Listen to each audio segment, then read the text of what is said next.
নমস্কার বন্ধুরা, আজ মোচা দিয়ে ভিন্ন ধরনের ভিন্ন স্বাদের একটা ডালের রেসিপি নিয়ে এসেছি। মোচাগুলোকে যতটা সম্ভব ছোট করে কুচু কুচু করে কেটে নিয়েছি। এবার এটা প্রেসারের মধ্যে নিয়ে নেব।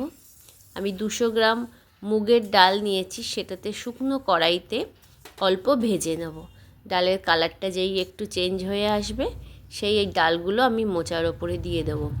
এবার আমি জল দিয়ে দেবো আর লবণ দিয়ে প্রেসারের ঢাকনা আটকে আমি 2টো সিটি দিয়ে সিদ্ধ করে নেব। এবার কড়াইতে তেল দিয়ে 5 ফোড়ন, শুকনো লঙ্কা, তেজপাতা, গোটা জিরে পরপর ফোড়ন দেবো। তারপর আদা, কাঁচা লঙ্কা দিয়ে ভালো করে ভেজে নিয়ে একটু জিরের গুঁড়ো, একটু ধনের গুঁড়ো দিয়ে দেবো। একটু জল দিয়ে দেবো যাতে না পুড়ে যায়। তারপর লবণ, হলুদ দেবো। মশলাটা ভালো করে কষা হয়ে গেলে সিদ্ধ করে রাখা একসাথে মোচা আর ডাল ওটা দিয়ে দেবো।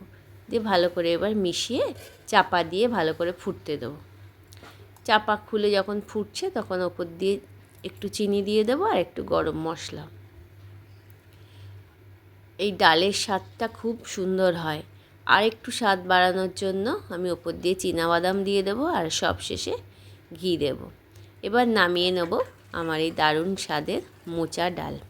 রেসিপিটা কেমন লাগলো জানাতে ভুলো না। নমস্কার।